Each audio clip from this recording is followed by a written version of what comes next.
The letter arrived on a windy afternoon, slipped beneath the door of his tiny rented apartment. At first, Daniel almost threw it away, assuming it was another demand from the landlord or a bill collector.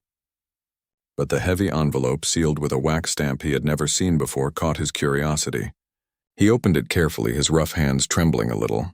Inside was a formal letter, informing him that his great-uncle Jeremiah had passed away and left him a property, a farm, several hundred acres, deep in the countryside. Daniel barely remembered Jeremiah, just a ghostly figure in a memory of his childhood, a man who had lived away from the rest of the family, spoken of in hushed tones as eccentric, maybe even half-mad. But now, after years of scraping by in dead-end jobs and watching his dreams of independence fade, the idea of owning land, of owning anything, felt like a miracle.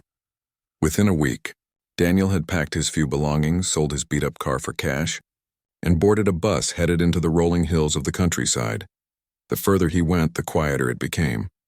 Civilization fell away, replaced by endless fields, thick woods, and lonely dirt roads. When he finally arrived, the sun was dipping low, painting the sky in shades of crimson and gold. His farm awaited him at the end of a gravel path, a sagging farmhouse, a few weathered barns, and wide-open land that looked both beautiful and intimidating in its sheer vastness. But something about the place struck him as odd. The first thing he noticed were the tracks. Not animal tracks, these were far too large, like the imprints of enormous bare feet, pressed into the earth near the barn. He crouched down, frowning, running his hand along the grooves in the dirt. Each one was easily the length of his arm. He told himself it must be erosion or some prank, though who would even bother this far out in the middle of nowhere? Inside the barn, the unease deepened. Dust floated through shafts of fading light.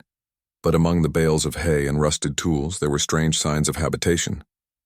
A wooden stool, clearly handmade but massive, as though built for someone twice his size. A crude table, its top scarred from use yet built at a height no normal farmer could comfortably reach. And on one corner of the table sat a bowl carved from wood as big as a wash basin, filled with the husks of corn. Daniel swallowed hard, backing away. His uncle had been eccentric, yes, but this. He tried to laugh at himself, to shake it off as imagination, but the farm already felt alive in a way that pressed on his nerves. That night, he unpacked in the farmhouse. The rooms were musty, filled with the scent of wood and age. He found Jeremiah's old rocking chair by the fireplace, still creaking as though the old man had only just left it. But no journals, no explanations, just silence and the wind rattling against the windows. As darkness fell, Daniel lay in bed listening. At first, it was only the typical sounds of the countryside, crickets, the rustle of leaves. But then came something else. A faint thudding, rhythmic, heavy, like the sound of enormous steps moving across the land. He held his breath, heart pounding, staring up at the ceiling as though that would shield him from the impossible sound. When it faded, he tried to convince himself it was in his head. Yet when he finally drifted into uneasy sleep, his dreams were haunted by towering shadows moving just beyond his reach. The next morning, he decided to explore more of the property. The fields were overgrown but fertile, the orchard still clinging to fruit that had gone wild in the absence of care. But the deeper he walked into the land, the stranger the evidence became. Trees with bark stripped away as if by enormous hands, half-eaten vegetables in the garden, but each bite mark wider than his fist. And then, at the edge of the granary, he froze. A voice drifted on the wind, low, feminine, humming a melody that was at once beautiful and unsettling. It was unlike anything he had ever heard, deep, resonant, and so close he felt it in his chest. He crept forward, pressing his palm against the rough wood of the granary door, his breath catching. Impossible, he whispered to himself. No one's supposed to be here. But as he peered through a gap in the boards, his world tilted. Inside, in the dim light, moved the silhouettes of 3 women, but not ordinary women. They were giants, their bodies stretching upward until their heads nearly brushed the beams of the granary. Their features were striking even in shadow, hair like cascading rivers, limbs powerful and elegant, and voices that rumbled low, vibrating through the wood. Daniel stumbled back, his heart hammering, his mouth dry. He tried to make sense of it. Giant women, living here, eating his crops, leaving those impossible tracks. His rational mind rebelled, screaming that none of it could be real. And yet, His eyes had shown him truth. He backed away, nearly tripping over a root, and fled toward the farmhouse, his thoughts racing. But deep down, beneath the fear, something else stirred in him. Curiosity, a pull he couldn't explain for the rest of the day. He kept to the house, watching the barns from the windows, waiting for another glimpse. As the sun fell again, he saw movement. 3 towering shapes leaving the granary, their laughter carried on the wind, their silhouettes etched against the dying light. They weren't monsters, he realized, watching them walk into the fields. They were women, beautiful, terrifying, and real. And somehow they were already part of the life he had inherited. Daniel spent the next 2 days in a state of restless tension. The farm no longer felt like his alone. It belonged to something, or rather someone else. He tried to convince himself he'd imagined the figures in the granary, that loneliness and exhaustion had conjured phantoms. But every time he stepped outside, the evidence mocked him. The oversized stool, the stripped trees, the earth pressed down by enormous bare feet. By the 3rd morning, he made a decision. He couldn't live here half-mad, hiding from shadows. If someone or something was here, he would face it. The granary seemed the obvious place. It loomed at the far end of the field, its wooden walls weathered but strong. He walked toward it under the noon sun, each step a test of his courage. His pulse quickened as he reached the door. This time he didn't peek. He pressed both palms to the wood and shoved. The door groaned open. The sight stole his breath. 3 women turned to face him, towering above, their expressions caught somewhere between surprise and amusement. The one closest to him tilted her head, long strands of dark hair cascading over her shoulder like a curtain of silk. Her eyes, storm gray and piercing, locked on him as though she could see into the marrow of his bones. She was tall, impossibly tall, her head nearly grazing the rafters. Her shoulders were broad, her body powerful, but there was grace in her stance, as though every movement was intentional. Beside her stood another, her beauty softer, but no less striking. Golden hair framed her face, her lips curved in a half-smile that seemed to mock and welcome him at once. Her presence was commanding, queenly, as if she had been born to be obeyed. The third was different still, her hair a wild tangle of chestnut curls, her eyes dancing with mischief. She leaned casually against a beam, watching him with open curiosity, as if he were the unexpected entertainment of the day. Daniel froze in the doorway, every instinct urging him to run, but their gaze pinned him in place. "You're late," the dark-haired one said, her voice a low rumble that carried through the wood and into his chest. "Late?" His voice cracked. He cleared his throat, trying to muster courage. I own this farm. Who are you?" "What are you doing here?" The golden-haired one laughed softly, a sound like bells, but bells large enough to toll across valleys. "Own?" she repeated, savoring the word. "Is that what you think? That this land is yours because some ink on paper says so?" The wild one pushed off the beam, taking a step closer. Her footfall shook the floorboards. Daniel instinctively stepped back, colliding with the doorframe. She grinned. "He's cute when he's scared," she said, her tone teasing. "I'm not," Daniel began, but the words caught in his throat. He was scared, not just of their size, but of the strange way they looked at him. Not as prey, not as intruders might look at a trespasser, but as though they already knew him. The dark-haired one crossed her arms, studying him. "You have Jeremiah's eyes," she said at last. "So it's true. He's gone and the land passed to you." "You knew my uncle?" Daniel asked, startled. A shadow passed over her face. "We lived here long before Jeremiah. He tolerated us, fed us, kept our secret." Her gaze hardened. "But now you're here. That means things will change." Daniel licked his lips, his mouth dry. "What do you mean by that?" The golden-haired woman took a step forward, lowering herself slightly so her eyes were level with his. They were a startling shade of green, bright as spring leaves. "It means," she said softly, almost tenderly, "that this land isn't just a farm. It's a home. Ours. And you didn't inherit only soil and timber, little man. You inherited us." Her words left him dizzy. "Inherited? You?" The wild one giggled, the sound sharp but strangely musical. "He doesn't get it yet." The dark-haired woman's lips curved into something between a smile and a challenge. "He will." Daniel backed against the frame, torn between fleeing and demanding answers. His instincts screamed danger, but another part of him, the part that noticed the elegance of their movements. The allure in their eyes urged him to stay. "I don't understand," he said finally, his voice low. "What do you want from me?" For a heartbeat, silence filled the granary. The three women exchanged glances, some unspoken agreement passing between them. Then the golden-haired one stepped even closer, so near he could feel the warmth radiating from her skin despite the gulf of size between them. Her lips curved. "We want you," she said simply. The words struck him like a blow. His breath caught, his thoughts tangled. The wild one laughed, delighted by his expression. She leaned down, her curls brushing the floor as she peered at him. "You hurt her," she said, voice playful but edged with hunger. "You're going to have sex with us." Daniel's face flushed hot, his body betraying him with a rush of heat he couldn't deny. His rational mind reeled, but desire flickered to life inside him, startling and undeniable. He opened his mouth to protest, to demand clarity, but the words tangled in his throat. The dark-haired one stepped forward at last, towering over him, her shadow enveloping his small frame.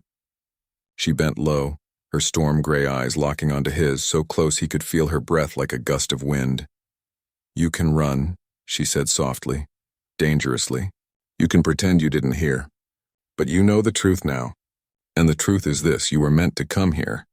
You were meant for us." Daniel's chest rose and fell rapidly, his heart hammering against his ribs. He felt small, insignificant, and yet somehow chosen. Their eyes held no malice, only certainty, as though this had been decided long before his arrival.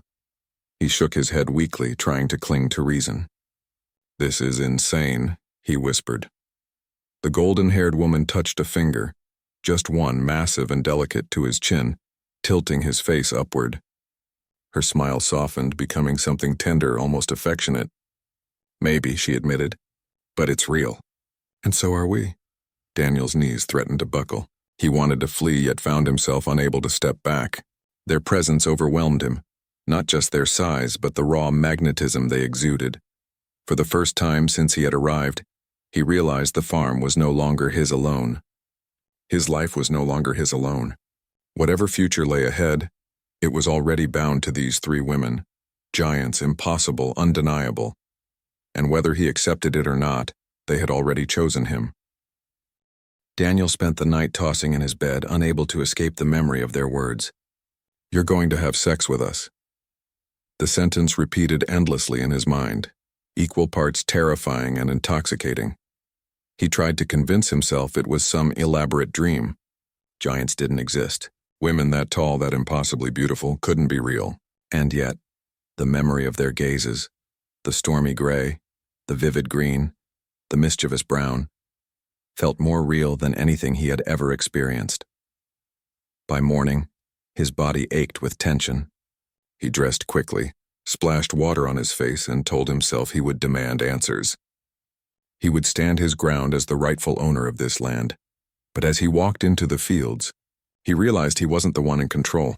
They were waiting for him. The three giantesses stood in the orchard, sunlight painting their skin in golden hues. Their scale was overwhelming. Each movement of theirs rippled through the earth, each shift of their weight a reminder of their impossible power. Yet they weren't hostile. They looked at him as though he were already theirs. The golden-haired one spoke first, her voice smooth, calm, yet leaving no room for refusal. "You've seen us now. You've heard what we said. There's no use in pretending otherwise." Daniel swallowed, his throat dry. "You can't just say things like that." He forced himself to straighten his shoulders. "This is my farm, my life. You don't get to decide what happens here." The wild one laughed, her curls bouncing with the motion. "Oh, little man," she teased. "You really think you're the one deciding anything?"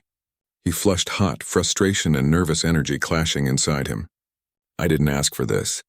I don't even know what you are." The dark-haired one finally stepped forward, her storm-gray eyes steady and unyielding.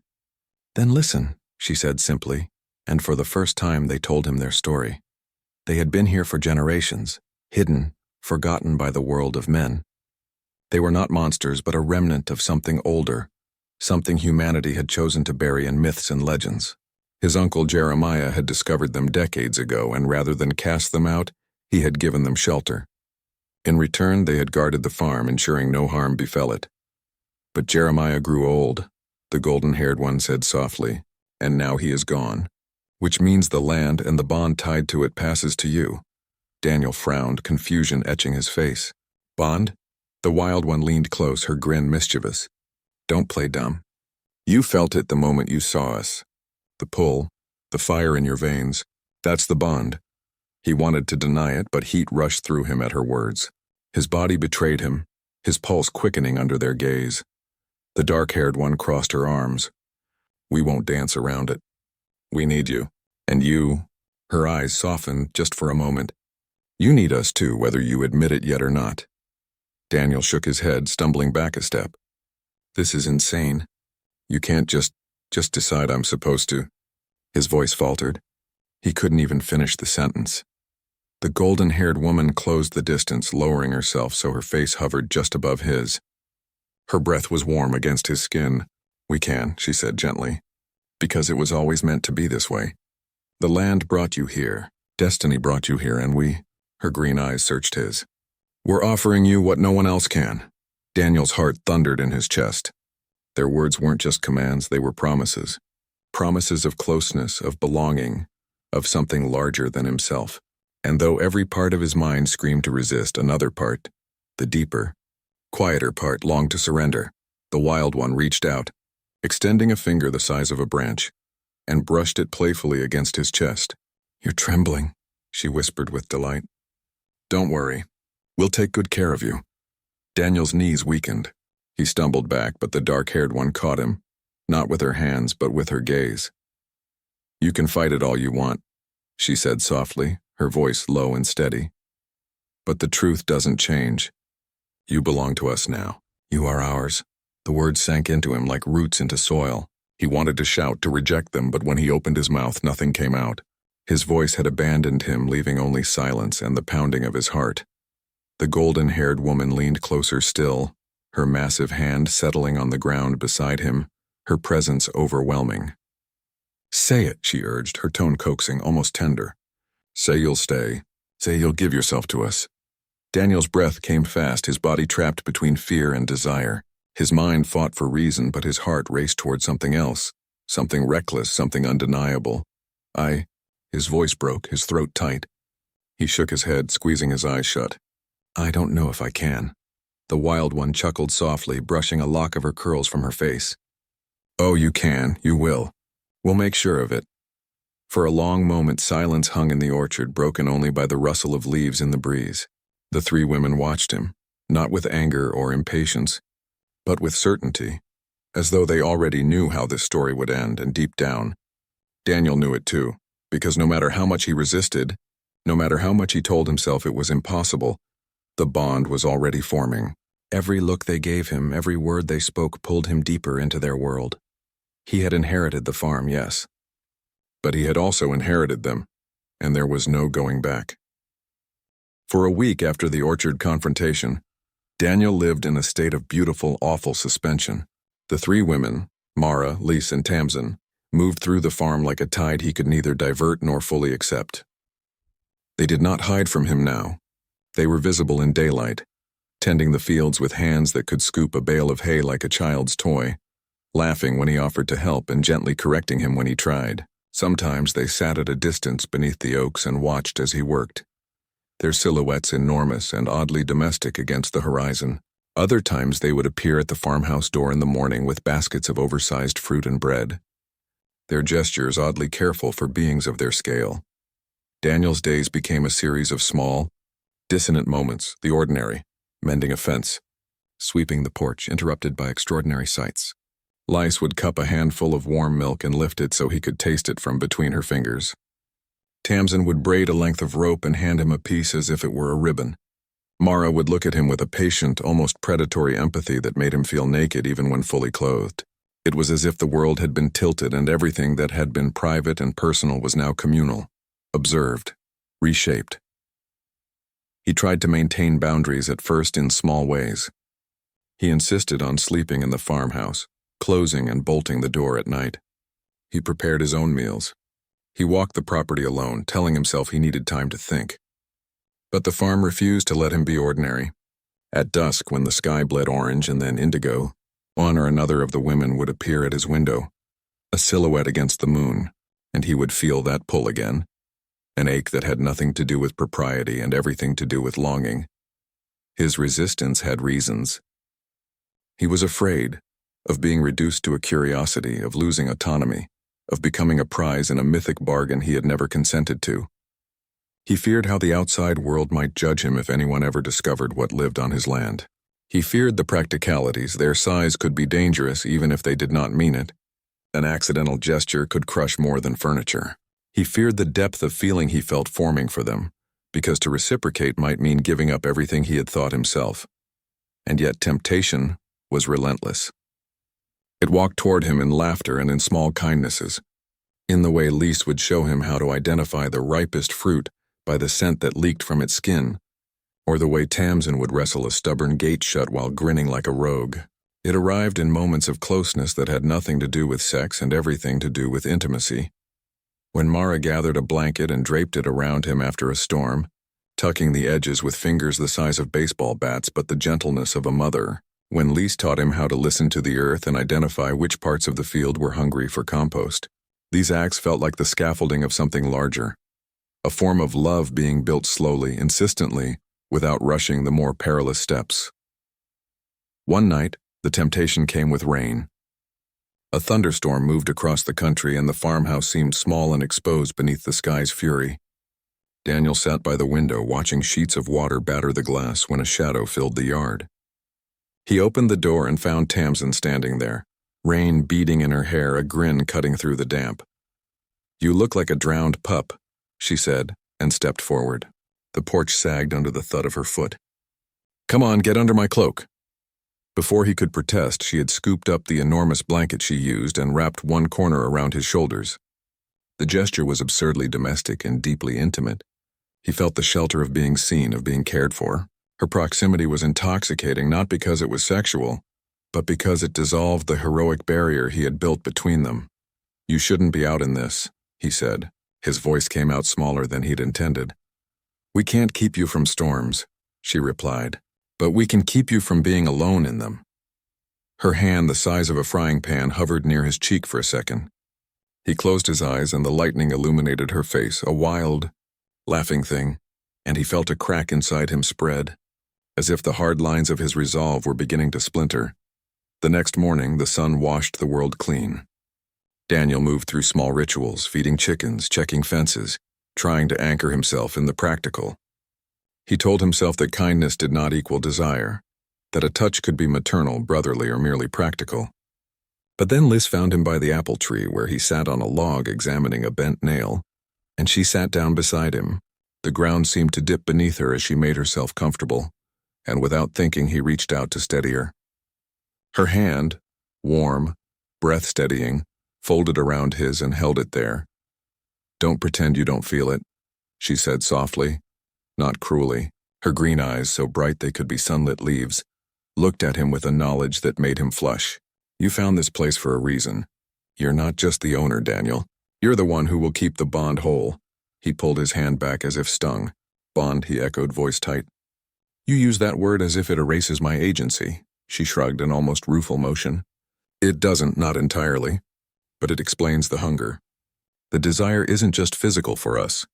It's connection, safety in a small world. We've been alone for so long. You are the first man who hasn't been afraid to stay. Is staying the same as surrender?" His question hung between them like a dare. She smiled, and it was the kind of smile that made choice feel possible rather than coerced. "It could be surrender," she admitted, "or it could be the bravest kind of giving. You decide which you want it to be." That evening, Mara came to the porch with a basket of herbs.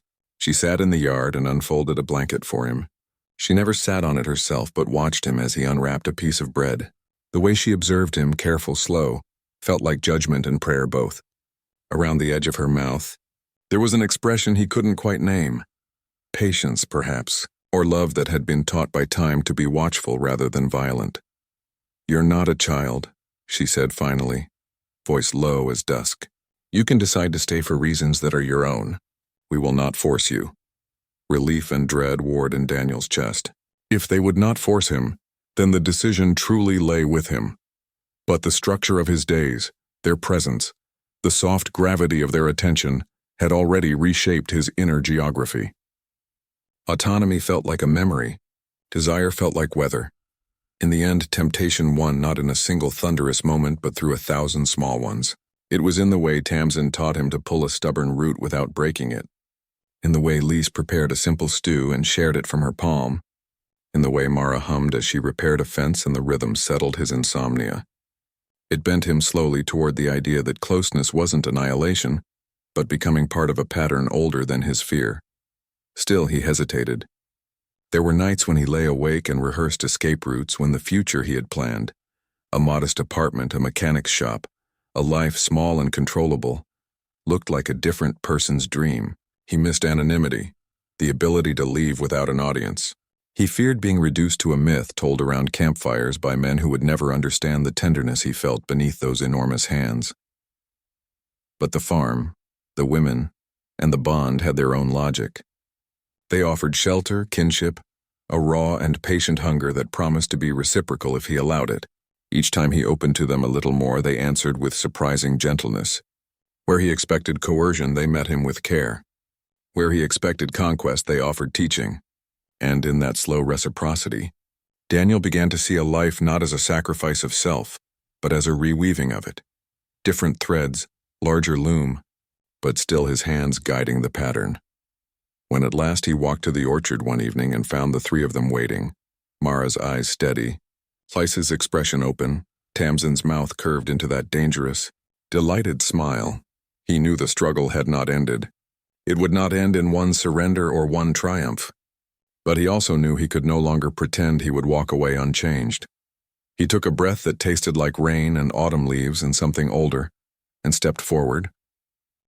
When Daniel stepped into the orchard that evening, the sky was a bruise of twilight and the air smelled of apples and damp earth. Mara, Lise, and Tamsin waited where the trees opened into a small clearing, their silhouettes soft against the fading light. There was no show of force in their posture, only an easy, impossible calm, as if they were returning to a place they had tended for years and were now inviting him to join. He had not arrived here naive. The contest between fear and desire had been long and jagged. It had left him raw in places he hadn't known existed. But in the week that followed his decision to stay, something like a life had begun to take shape. Tentative, fragile, and utterly new. The choice he made that night was not the surrender he'd once feared. It was a decision wrapped in many, smaller decisions, to trust, to allow tenderness, to accept that belonging sometimes required a loosening of old edges. They greeted him without ceremony.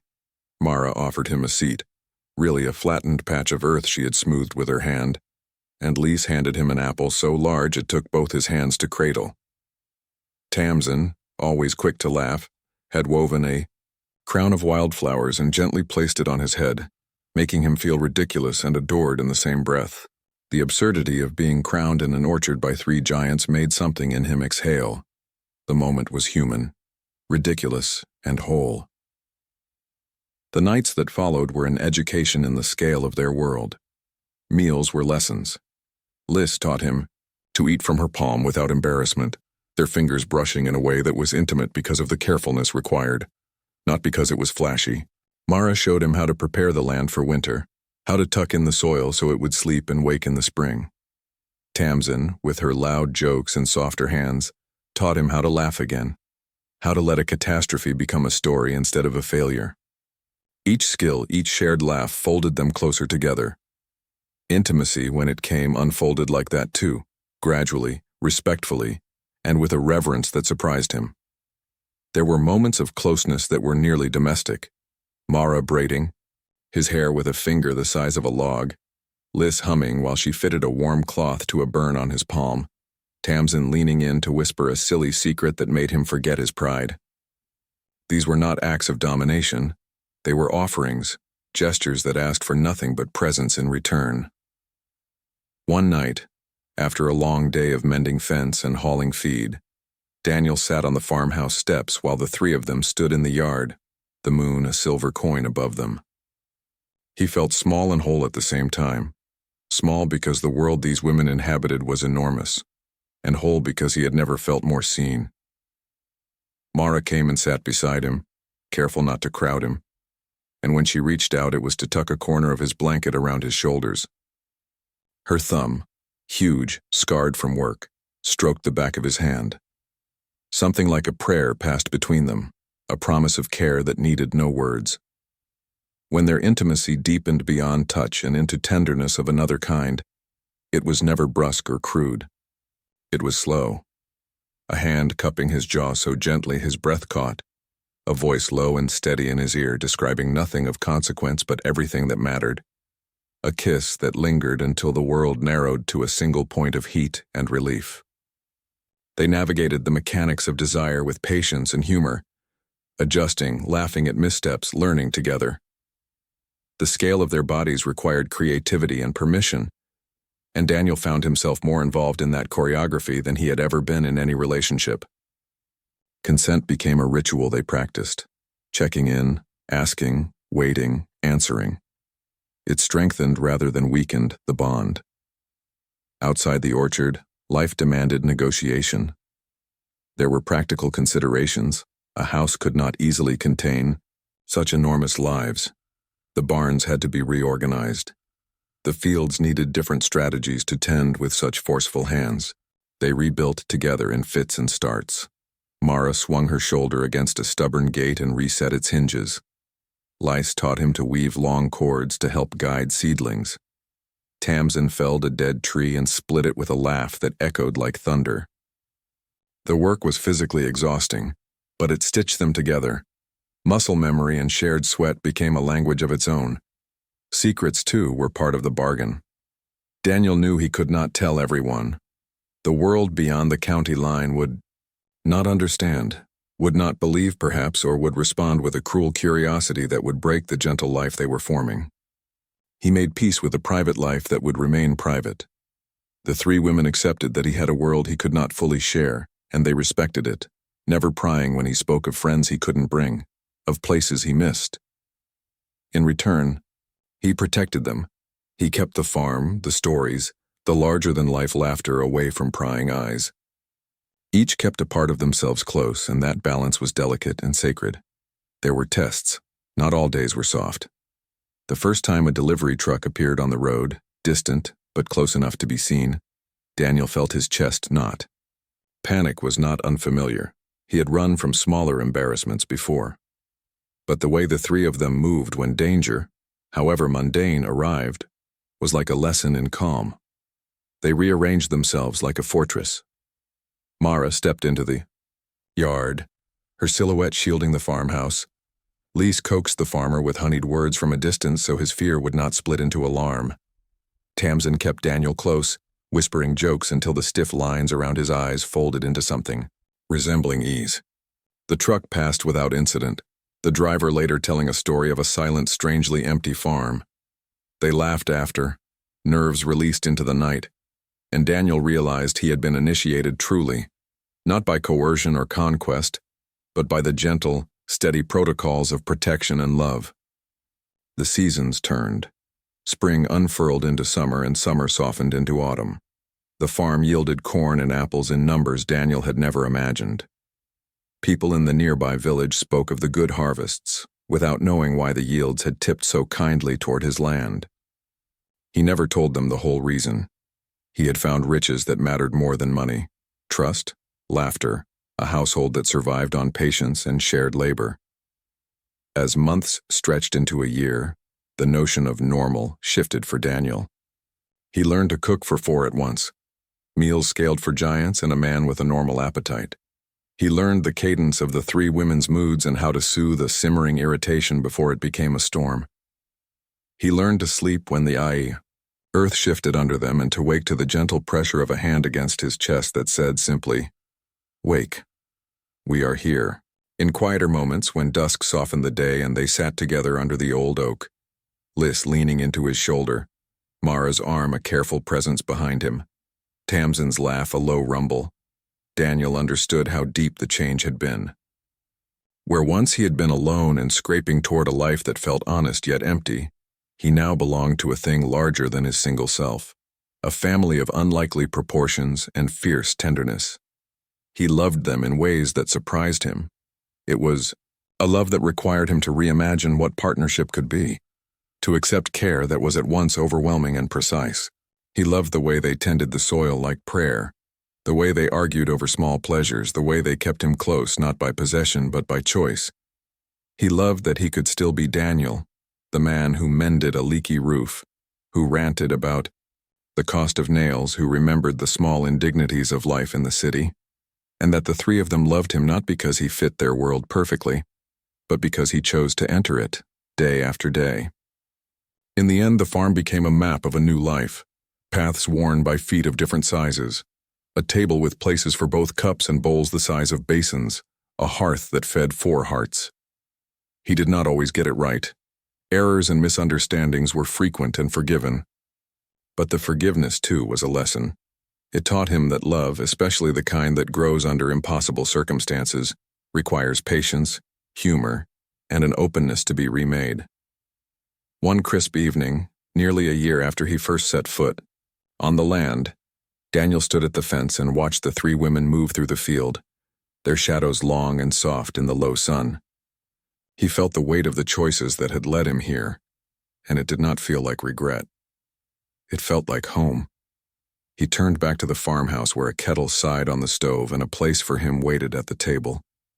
He walked toward it, toward them with appetite, with gratitude, and with the steady knowledge that whatever myths men told about giants and bargains, the truth of his life was simpler and more profound. They had made a family, and love, strange, enormous, and tender, had grown there like a stubborn, generous crop.